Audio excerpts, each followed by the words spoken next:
we have the right to commit suicide?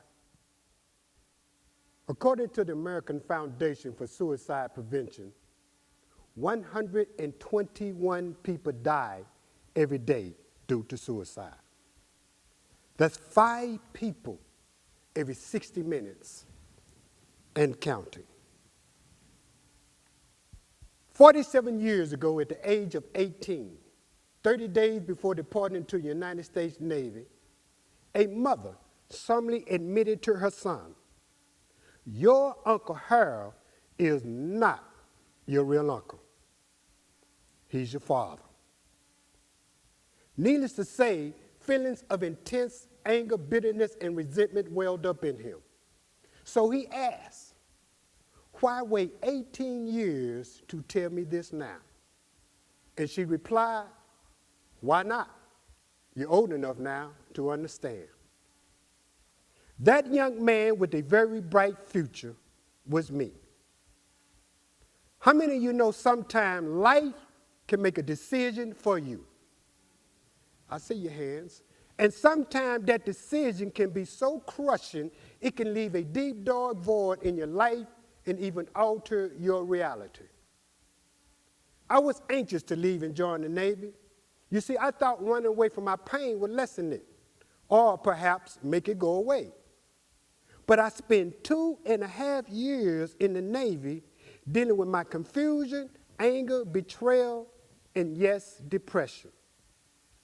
I desperately tried to suppress my unhappiness with drugs and alcohol. I even tried to hide my own lack of identity, trust, and purpose of reality. I even harbored feelings of unforgiveness towards my biological mother and father that could not be abated. It just wouldn't go away. And when I received my honorable discharge, I returned home to Dallas. But the truth of my birth had altered my reality, and I struggled to try to find my place in that reality. Have you ever felt so depleted by life you even had thoughts of suicide? Some way, somehow, I was still able to function just enough to find a job with the United States Postal Service. But the gnawing pain continued to eat away any happiness I found.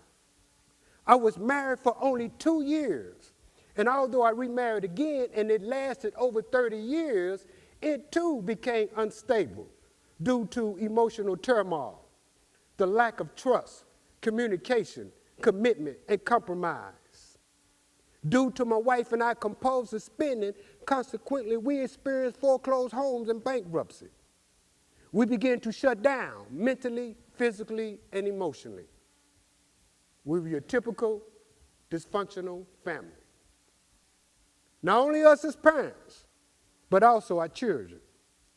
You see, my son decided to run away from home one day and dropped out of high school. He became homeless and made choices that ended up in jail time.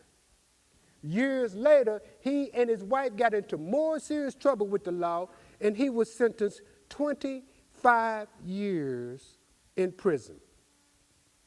And she was sentenced 15 years in prison. She had a mental breakdown and tried to commit suicide to keep from going to prison.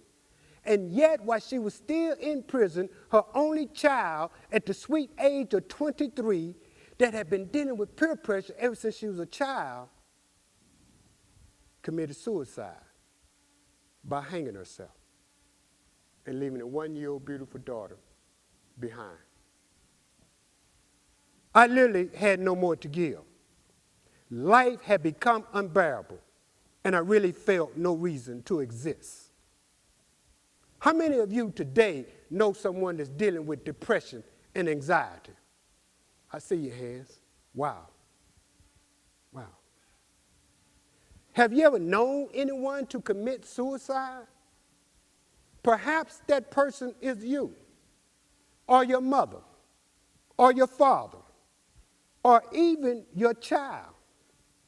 But is physical suicide the only answer? I'm here to tell you there's life even after physical suicide. And to let you know, I promote a different type of suicide. And I'm referring to social suicide. Here are 3 things I challenge you to do. Commit social suicide against relationship pressure. Don't stay in a toxic relationship. Commit social suicide against economic pressure. Follow your passion more than money should be your priority. Commit social suicide against peer pressure. Spend time with people who will respect your decision and won't put unfair pressure on you to conform. I invite you to elevate yourself to a higher consciousness, but still maintain integrity, honesty, and compassion for yourself and others. Find something good in every person.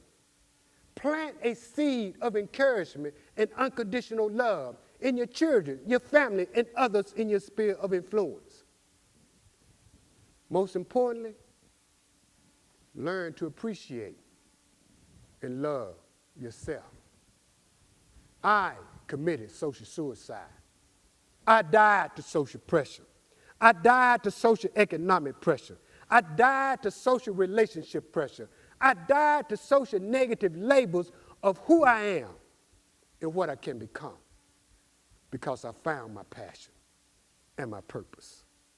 And I'm here to tell you, there is life after suicide. Thank you.